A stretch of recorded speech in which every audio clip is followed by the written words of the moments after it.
ibyishimo byinshi, ubu dufite ibyishimo byinshi, dufite Yesu mutangabugingo, yicaye iburyo bw'Imana y'imbabazi.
C'est toujours un bonheur et un plaisir de me retrouver devant vous pour parler de la parole de Dieu. C'est pas toujours facile. Tout à l'heure, quand les filles chantaient, j'aurais aimé qu'elles continuent. Parce qu'il y a toujours un trac, il y a toujours quelque chose qui trotte dans le cœur quand il s'agit de parler de la parole de Dieu.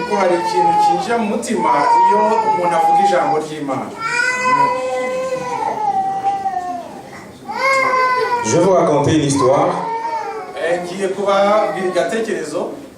C'est l'histoire d'un homme qui nous vient du Burkina Faso. Et il s'appelle Yakuba Sawadogo. C'est un illettré. Malheureusement, il a grandi dans un village qui s'appelle Kourga, tout près du désert. umugabo ariko yavukiye mu kirorero kitwa Kuruga hafi y'ahantu hari ubutayu. Et comme vous le savez, le désert s'approche toujours des villages. uko mubizi rero ubutayu bugenda bwegera ibyorero ahantu hatuye abantu. Et lorsque le désert attrape ton champ, tu n'as qu'un choix, c'est d'aller en ville, chercher la vie ailleurs. ubutayu ugeze hafi y'umurima wawe icyo ugomba gukora ni ukwimuka ukajya gutura mu migi. Et beaucoup de villageois vont quitter leur village pour aller dans la ville. ubwo rero abaturage benshi bazava aho mu byorero byabo hanyuma bagiye gutura mu migi. Mais Sawadogo, lui, il va se rendre compte il doit quelque chose à son village. Sawadogo rero azasanga yuko hari ikintu agomba gukorera ahantu yari atuye.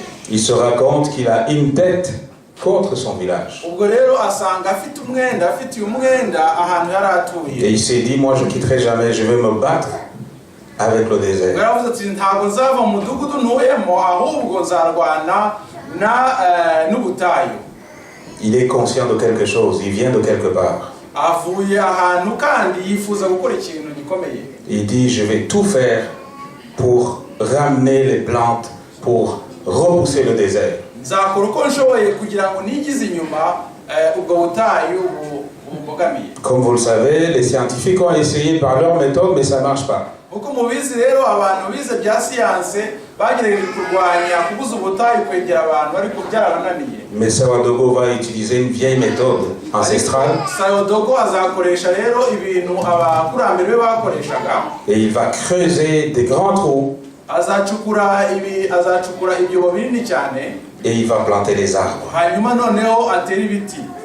Et il s'est dit, peut-être que ça va arrêter le désert. aravuga ati nintera ibiti bizagabanya noneho ubukana bw'ubutayu. Les gens se sont moqués de lui. abantu baramusetse cyane. Et ils se sont dit, ce gars il est fou. baravuga ati uriya mugabo agomba kuba ari Ça ne umusazi. marchera jamais. ntabwo byashoboka ko uriya mugabo yagabanya ubutayu. Mais il a continué à essayer. ariko yarakomeje. Il a déplacé les rochers. yafashe ibintu by'ibibuye arabyigiza iruhande. Il a fait des irrigations. yazanye amazi muri icyo kirorero. 30 ans après, nyuma y'imyaka 30, si vous allez sur internet, vous tapez Yakuba Sawadogo, mugiye kuri internet mukandika Yakuba Sawadogo, vous allez vous rendre compte que même les gens d'Hollywood ont fait un film sur lui. ndetse murasanga yuko n'abantu muri Hollywood bakoze filime bavuga uyu mugabo. Et le film s'appelle L'homme qui a arrêté le désert. ubwo baravuga bati iyo filime iravuga ngo nguriya umugabo wahagaritse ubutayu. Tout simplement parce qu'il savait qu'il avait une dette avec son village. kubera yuko yari azi ko yari afitiye umwenda ikirorero cye. Avant de commencer vraiment notre prédication qui s'appelle Ta vie t'a sauvé, mbere yuko Ta foi t'a sauvé. dutangira iki kibwirizo kivuga ngo ubuzima bwa kwizera kwawe kwaragukijije, nous allons prier Dieu. tugiye gusenga. Tendre Père Céleste, nous te sommes infiniment reconnaissants de l'amour, de la santé dont nous jouissons tous les jours. Maintenant, nous allons écouter ta parole. J'aimerais, Seigneur, que tu puisses joindre ma bouche. En fait, tout ce qui sortira, Seigneur, soit pour l'édification de ta parole. Seigneur, permets à tout un chacun qui est ici de rentrer avec quelque chose. En fait, que Seigneur, même si tu apparais aujourd'hui, que nous puissions te rencontrer. Amen. Ta foi t'a sauvé. ukwizera kwawe kwaragukijije.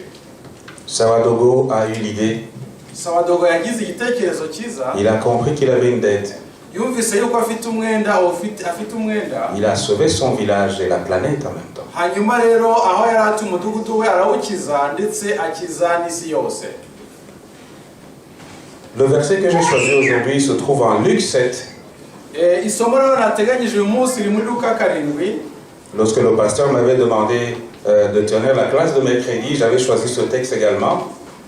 igihe pastor yambwiye ngo vugane nigishe kwa kane wacu nari mfite iryo somo. Et je me suis dit pourquoi ne pas développer ce sujet parce que c'était tellement intéressant et captivant qu'effectivement j'ai changé ma prédication. kuki ntakomeza iri somo kuko nasanze ari isomo ryiza ndavuga nti mbese ni kuki naryo ntaryigisha mu kibwirizo nzigisha.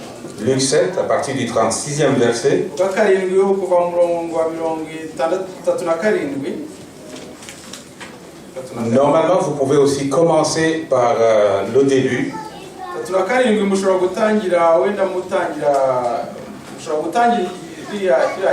Quand vous aurez le temps, vous pouvez lire tout le texte. Je vais juste résumer un peu. Ici, Jésus venait de faire ses discours. Il y avait beaucoup de monde qui attendait.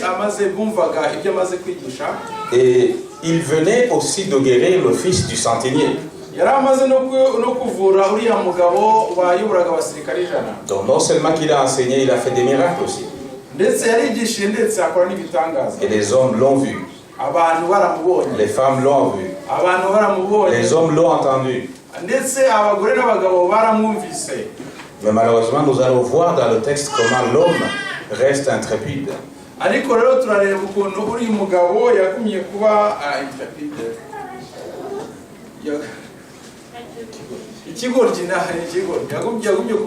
L'homme reste fidèle à ce qu'il est de pire. Il est resté égoïste, égocentrique.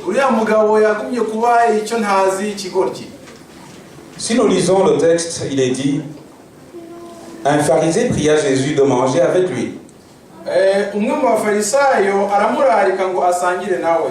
Là, c'est juste après que Jésus a fini de prêcher et de faire des miracles.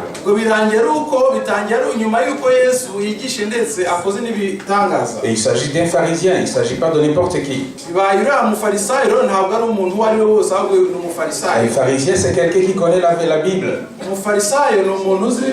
C'est quelqu'un qui connaît la vérité. Et il va inviter notre Seigneur. Et Jésus entra dans la maison du pharisien et se mit à table.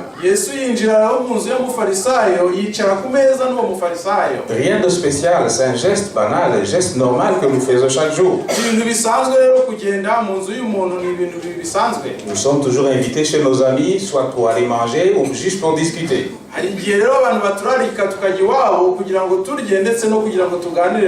Mais quelque chose de spécial va se passer.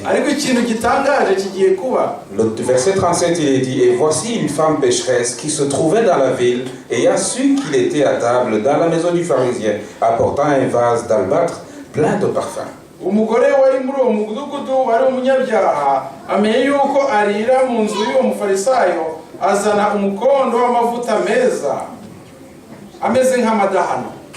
Voilà deux événements qui vont se mélanger. Le pharisien invite, et il y a une femme pécheresse qui s'invite. Mais vous allez voir au fur et à mesure que les deux personnes vont se comporter différemment.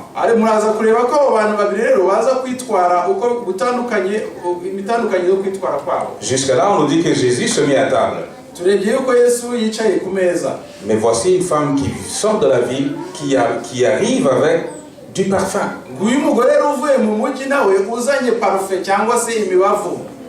Elle se tient derrière, au pied de Jésus.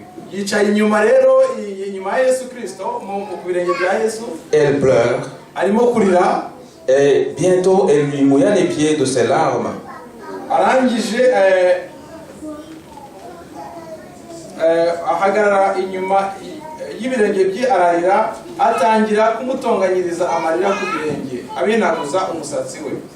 Et puis les essuya avec ses cheveux, les baisa et les soigna de parfum. Voilà deux choses qui sont quand même un peu intéressantes. Jésus est assis à table. On ne nous dit pas qu'il a mangé. On ne nous dit pas qu'on lui a apporté quelque chose. Mais apparemment, cette femme a une tristesse à son cœur. Apparemment, cette femme sait qui est Jésus. Parce qu'elle arrive en pleurs. Elle nettoie les pieds de Jésus. Et lui met du parfum. Mes frères et sœurs, il faut savoir profiter de la présence du Seigneur.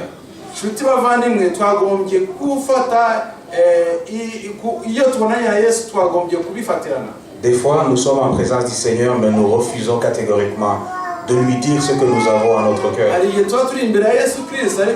ntitumubwire ibyo dukeneye. Cette femme a su qu'elle était en présence de notre Seigneur. Uyu mugore yamenye yuko ari imbere ya Yesu Kristo. Et elle a profité de cette occasion pour demander pardon. None hagerageza gukoresha icyo gihe kugira ngo asabe imbabazi. Elle savait qu'elle allait être pardonnée. Yarazi ko aza kubabarirwa. Mais le pharisien ne pensait tout simplement qu'à lui. Ariko uriya mufarisayo we yitekerezaga ubwe yumvaga ari wewe byagombye kureba. Quand je pense à ce pharisien Iyo ndebye uriya mufarisayo qui voulait probablement montrer sa maison à Jésus, washaka kwerekana inzu ayereka Yesu Kristo, qui voulait montrer à Jésus qu'il était riche, washaka kwereka Yesu ko ari umukire, ça me fait penser à nous. nanjye ntekereza twebwe ubwacu. Peut-être que nous arrivons en retard parce que nous passons notre temps dans nos garde-robes en train de chercher le bon costume. Hari igihe dushobora gukererwa turi kureba mu bubati bwacu tureba kositimu nziza cyangwa imyenda myiza. Et peut-être que les femmes le savent bien, elles passent du temps dans leur armoire pour chercher de quoi mettre. Hari igihe abagore bashobora kuba babizi neza ndakundusha, hari igihe bashobora gutinda mu bubati bategereje bari gushaka umwenda mwiza bashobora kwambara. Des fois nous nous moquons du pharisien alors qu'en réalité nous agissons exactement comme ce Hari pharisien. igihe dushobora guseka uriya mufarisayo ariko akenshi usanga twitwara nk'uriya mufarisayo. Des fois nous arrivons très tôt à l'église. Hari igihe tugera kare ku rusengero. Nous sommes préparés pour ça tukaba twiteguye rwose kuba twageze kare ku rusengero. alors que probablement nous ne parlons plus à notre frère. Ariko tukaba tutavugisha bagenzi bacu. Peut-être que nous avons d'autres problèmes. Nous agissons comme ce pharisien.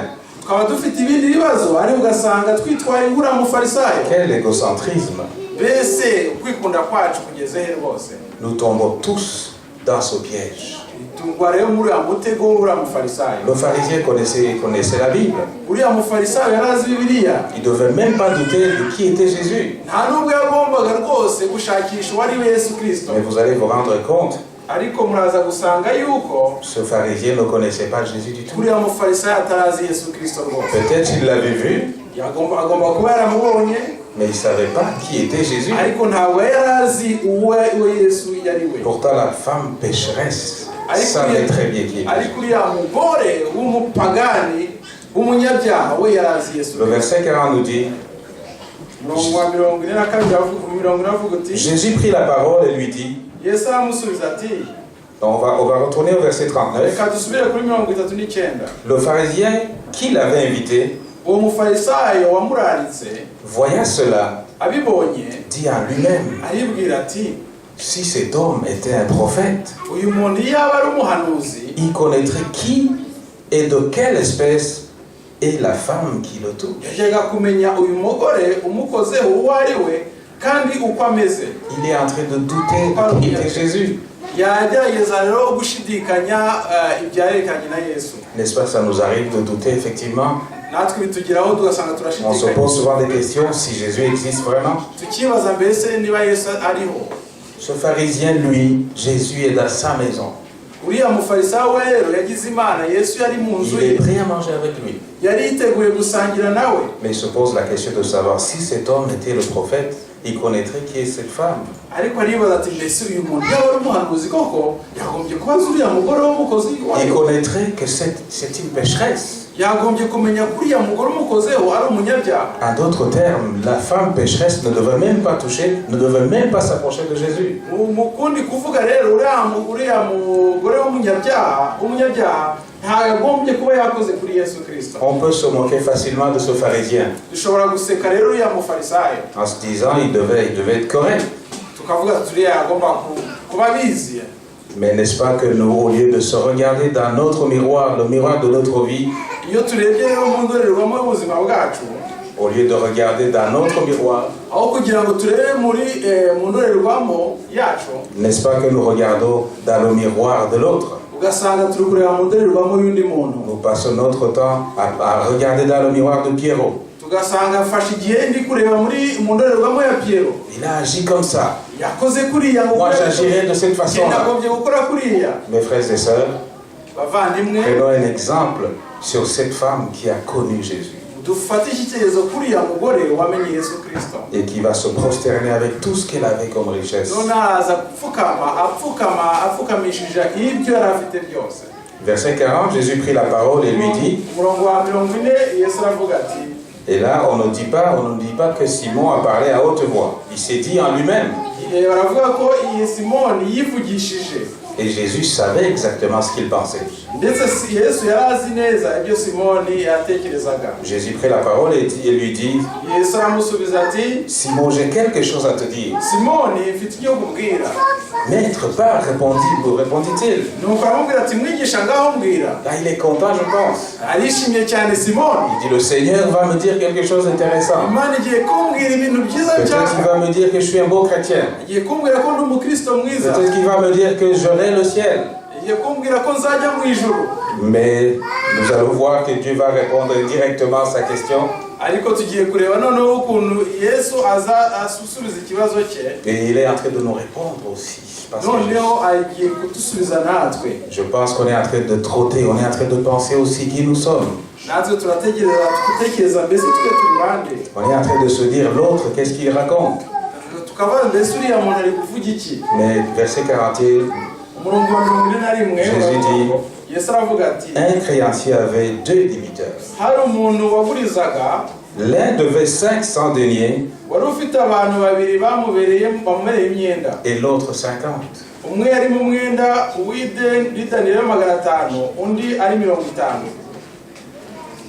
Jésus va frapper fort. Il va même faire frapper très fort sur ce pharisien. Même pour celui qui était là probablement, qui pensait à autre chose. Il va comparer les 2 personnes immédiatement, sans toutefois préciser les noms, afin que chacun puisse trouver sa solution.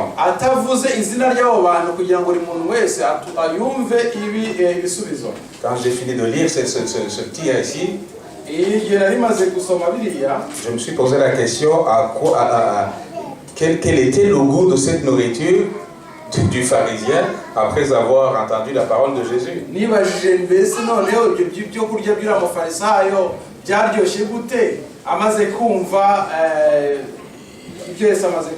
Voilà un créancier qui avait 2 débiteurs. L'un lui devait 500 et l'autre 50.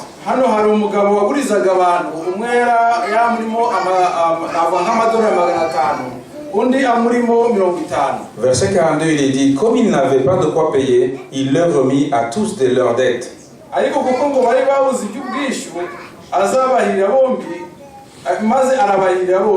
Et Jésus lui pose la question, lequel l'aimera le plus? On peut se poser cette question également. Si quelqu'un vous doit 500 et l'autre 50,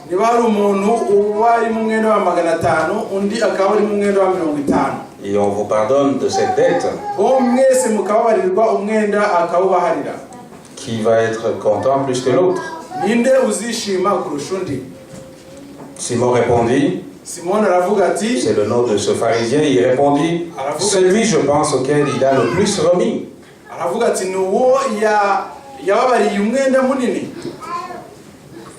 Mais quand on discutait dans la leçon, on s'est rendu compte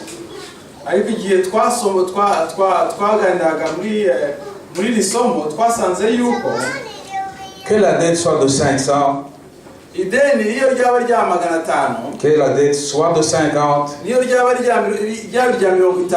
la dette reste la dette. Notre ami Burkinabé, qui a travaillé pour son village, il avait une dette. Et il a payé sa dette. Les 2 personnes, les 2 débiteurs,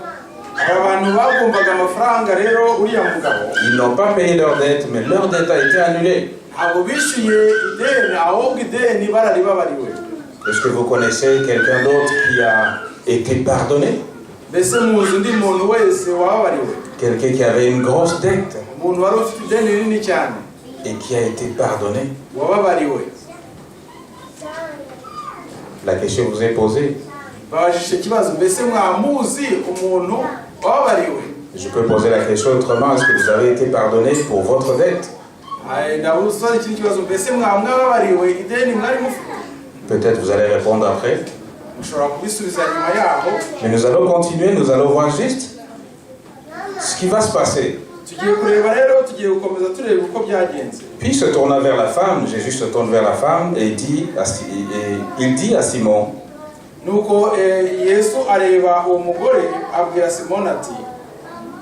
je suis entré dans ta maison et tu ne m'as point donné d'eau pour laver mes pieds. Mais elle les a mouillés de ses larmes.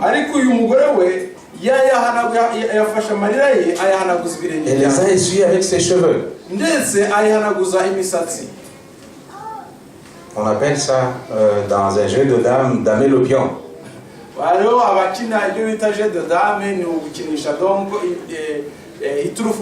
Voilà que cette femme va profiter de cette situation pour prendre la place de ce pharisien.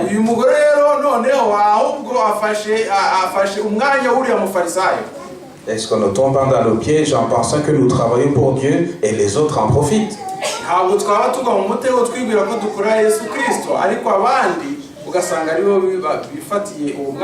Si vous ne voulez pas prendre les bénédictions du Seigneur, les autres vont en profiter. Dieu nous donne des bénédictions gratuites. Il nous donne gratuitement. Il nous demande tout simplement de l'aimer et de l'obéir. Mais tout ce que nous aimons, c'est de lui dire Seigneur, je t'aime, et ça s'arrête là. Seigneur Jésus, viens manger chez moi. J'ai 5 Bibles. J'ai 5 cantiques. J'étudie 7 fois la leçon de l'école du sabbat. Mais lorsque mon ami a un problème, je passe mon temps à me moquer de lui. Il a fait un mauvais plan. C'est un pécheur, tout celui-là. Dieu ne le connaît même pas. Chers frères et sœurs, cette leçon nous enseigne qu'il faut être humble.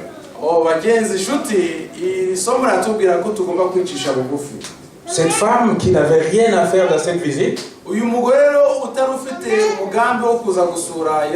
qui n'avait même pas été invitée, va profiter de l'erreur de cet homme. Et tu ne m'as point donné de baiser, mais elle, depuis que je suis entré, elle n'a point cessé de me baiser les pieds.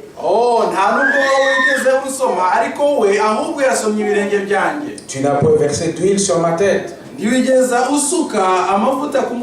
mais elle a versé du parfum sur mes pieds. Et c'est pourquoi je te dis, ces nombreux péchés ont été pardonnés. Est-ce qu'on peut dire Amen? Car elle a beaucoup aimé, mais celui à qui on pardonne peu, aime peu.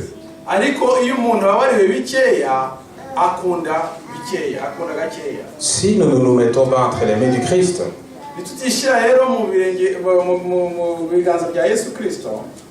nous allons penser que nous n'avons pas de péché. Je sais que dans ma petite vie chrétienne,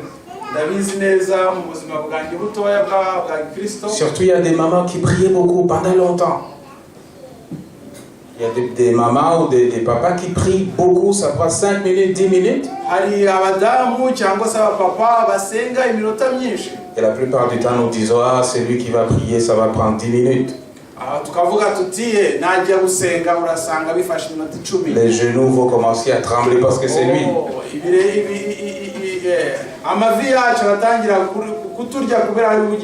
Mais sans jugement, je peux vous dire que cette personne a compris quelque chose.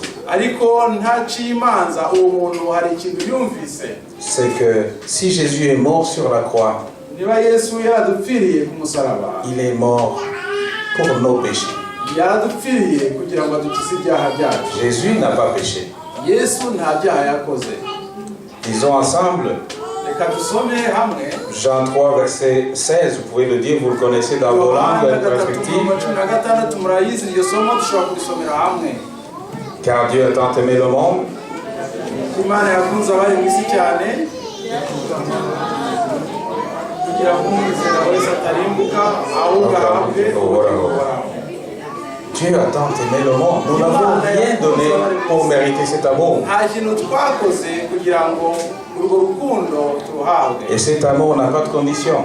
Urwo rukundo rero nta condition rufite cyangwa nta mananiza yanditse. Dieu a tellement aimé le monde qu'il nous a donné son Fils unique pour qu'il puisse venir mourir pour nous. Yesu yakunze isi kugira ngo ashobore kwikiza maze aza kuyiduha. Nous nous sommes rendus compte que l'homme est tellement mauvais Twasanze rero umuntu ari umuntu mubi cyane que sans Jésus-Christ, l'homme n'est rien. ati Yesu atari mu buzima bwe umuntu nta cyari cyo. Je me rappelle de cette phrase qui cause pas mal de problèmes au Rwanda. Ndibuka iri jambo ritera ibibazo cyane mu Rwanda. Les événements de 94, comme vous savez, Ibibazo byabaye 1994 murabizi. il y en a qui ont été emprisonnés parce qu'ils avaient participé. Hari abafunzwe kubera yuko hari ibyaha bakoze. Mais il y en a qui ont été poursuivis tout simplement parce qu'ils avaient dit Awa. Il y en a d'autres qui hari abandi bose bandi bakurikirana uko bavuze ngo awa. Tout simplement parce qu'ils ont appuyé quelque part. Lui, il était mauvais, il devait partir. Et ça cause pas mal de problèmes. Nous ne pensons pas peut-être la force de cette parole. Mais ça nous montre la méchanceté de l'homme. Nous ne reconnaissons même pas Jésus-Christ qui nous a sauvés.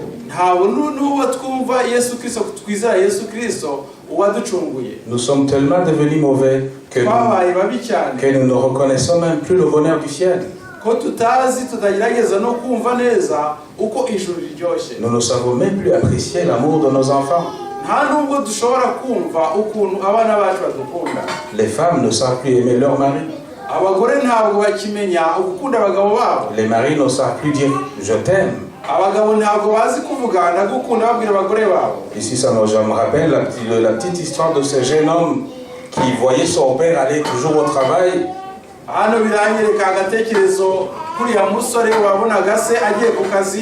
Et son papa, vous vous imaginez qu'il se réveille à 5 h du matin pour aller travailler, trouver du pain pour son enfant.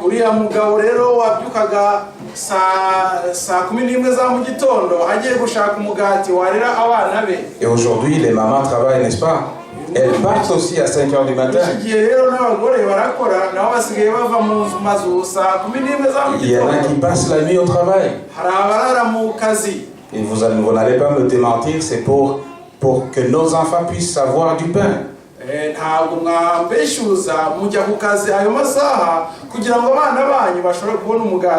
Mais nous ne savons pas que derrière, il y a nos enfants qui ont besoin de nous. Ce jeune homme va poser la question à son père. Il va lui dire, papa, tu gagnes combien? Dis-moi combien tu gagnes par heure. Et son père va lui dire peut-être $40 de l'heure. Il va lui dire peut-être $20 de l'heure. Mais la femme va lui dire, papa, tu sais quoi? Comme tu me donnes $2 ou $3 par mois, combien je te dois pour que juste tu puisses me donner 1 heure de ta journée?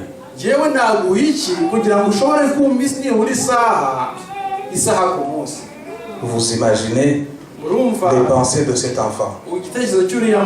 Nous avons tellement nos têtes dans la vie du monde. Nous voulons gagner beaucoup d'argent. Nous voulons impressionner. Et nous ne pouvons pas apprécier le bonheur que Dieu nous a donné, qui est les enfants.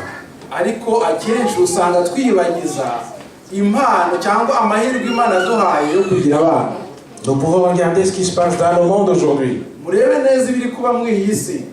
Les gens se tuent entre eux. Dernièrement, j'étais à Toronto. Et quand je me suis garé devant une porte, je pensais que j'étais arrivé à l'adresse. Il y a mon épouse qui me disait fais attention, il faut quitter, peut-être c'est pas ici. Je dis non, je suis, il n'y a pas de problème, c'est...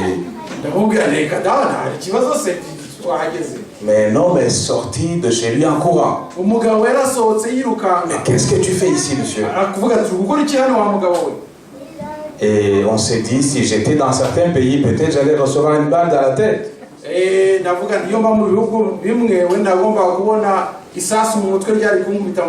Aujourd'hui, il y a des gens qui tuent tout simplement pour tuer.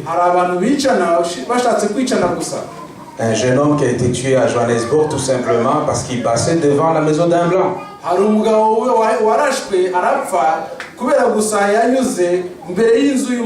Et on lui pose la question, pourquoi tu l'as fait? Un noir n'a pas le droit de passer devant ma maison. Comme si les deux ne naissent pas de la même façon. Comme si les deux ne meurent pas de la même façon.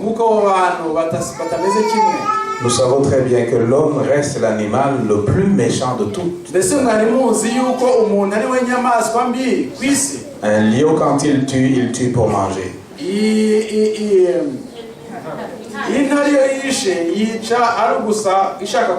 Il y a une scène que j'aime beaucoup des Bushiman qui sont en Afrique australe.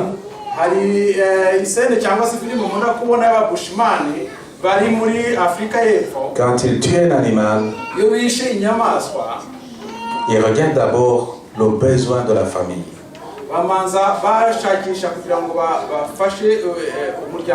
Et quand il tue un animal, il parle à l'animal. En disant, écoutez, mes enfants ont besoin de la viande. Pardonne-moi tout simplement, mais si je te mange pas, mes enfants vont mourir de faim. Mais aujourd'hui, l'homme le fait par plaisir.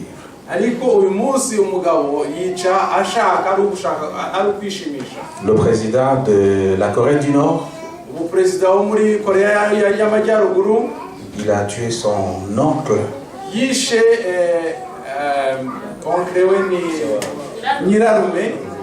Tout simplement le soupçonnant de putsch.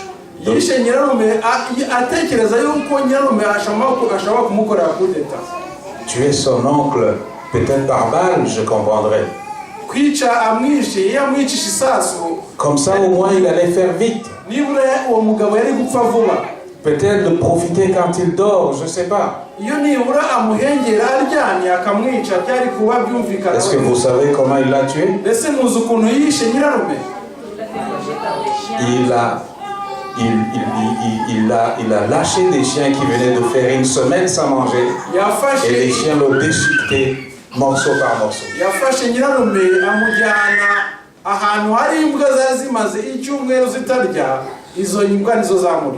Vous imaginez où nous sommes, mes frères.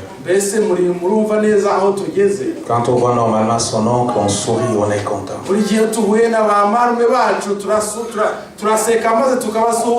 On savait qu'on allait manger quand on croisait nos oncles.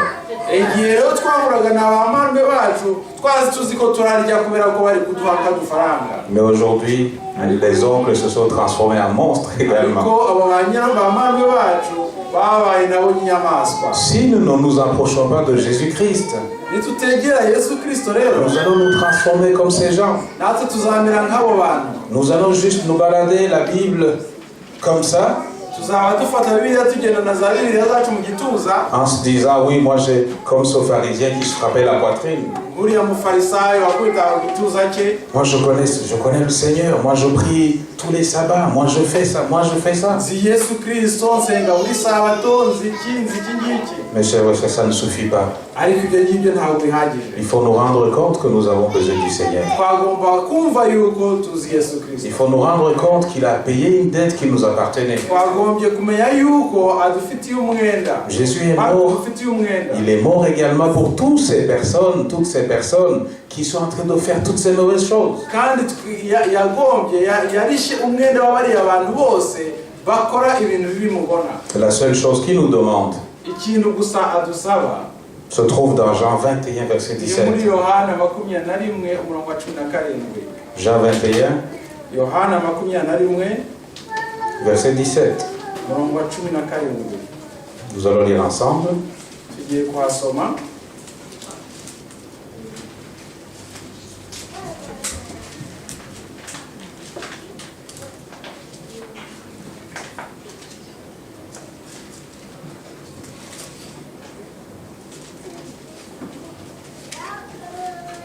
Est-ce que tout le monde a trouvé?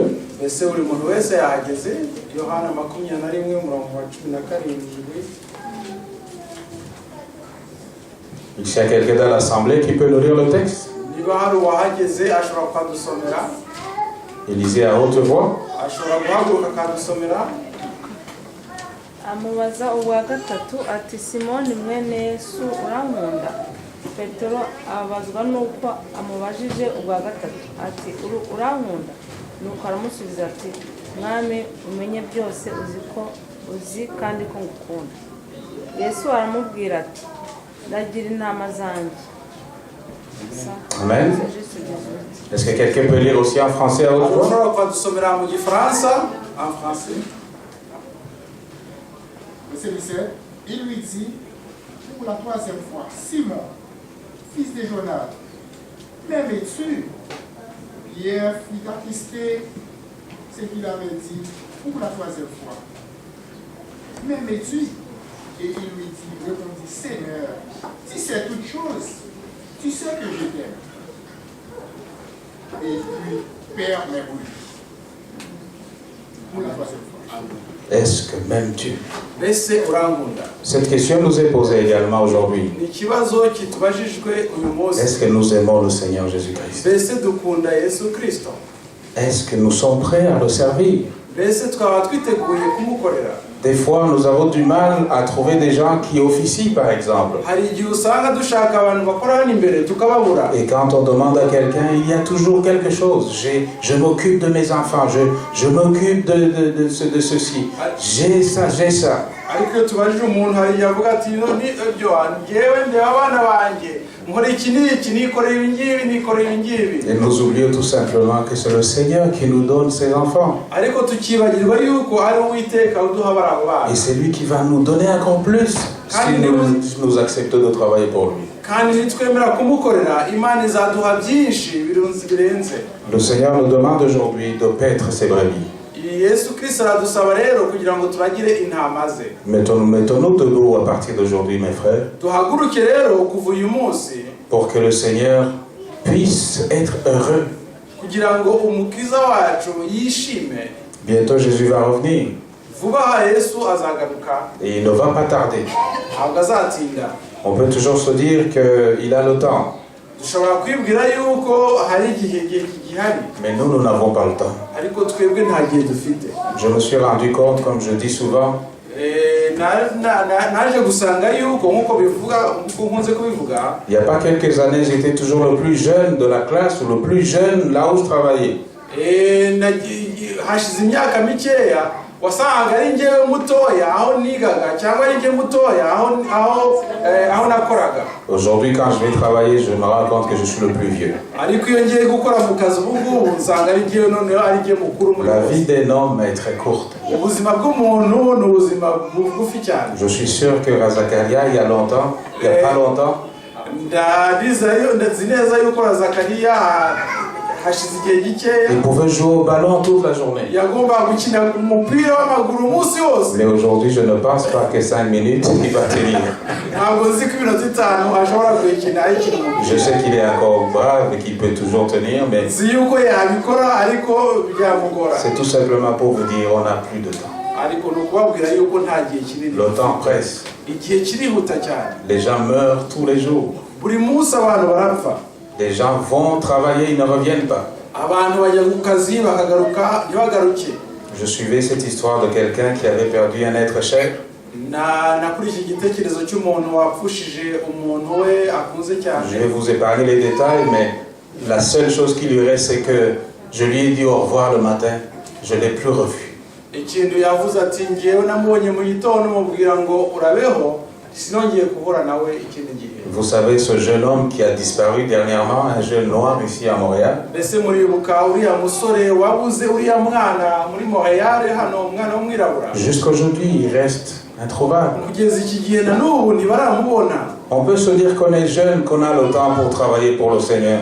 dushobora kuvuga tuti turacyari bato tuzabona igihe cyo gukorera On peut se dire, comme ce jeune homme, je vais jouir de ma jeunesse, je vais m'amuser, mais on ne sait pas quand ça peut s'arrêter. nguriya musore avuga ati ngewe nzakina nikorera ibyo nshaka nkiri umusore ariko ntabwo uzi igihe bizahagarara. Mes frères et sœurs, c'est le moment où il faut saisir l'occasion. uyu munsi ni umunsi wenyine, ni umunsi dufite wo kugira ngo dushobore guhinduka. Nous sommes tous des pécheurs, personne n'est juste. twese turi abanyabyaha, nta muntu n'umwe w'umukiranutsi. Mais le Seigneur nous demande tout simplement de reconnaître notre dette et d'avancer avec lui. icyo uwiteka dusaba ni ukugira ngo twemere umwenda wacu maze noneho tumukurikire. Que le Seigneur nous aide aujourd'hui yesu kirisito adufashe rero uyu munsi pour que nous puissions reconnaître cette dette. kugira ngo dushobore kwemera imyenda. Cette dette, aujourd'hui, elle est nulle. uwo mwenda rero yatubabariye ni zero, nta kintu gisigaye. Parce que Jésus a tout payé. kuko yesu yarawishyuye. Tout ce qu'il demande tout simplement, ikintu ari gusaba gusa c'est que nous puissions l'accepter et le suivre. ni uko twamwemera tukamukurikira. Bientôt, quand il va apparaître sur les nuées, igihe rero azagaruka ku bicu, j'aimerais vous voir tous nifuza kugira ngo mwese nzababone en train d'attendre notre Christ. dutegereje yesu kirisito. Ça serait inutile si on s'est battu toutes ces années bizaba ari imfabusa twararushye muri iyi si, pour finalement se retrouver dans l'autre côté. ariko ugasanga noneho bibaye tudashoboye kubona agakiza. Que le Seigneur nous donne ce courage de braver l'interdit, comme on dit, imana iduhe ubwo bushobozi bwo kugira ngo dushobore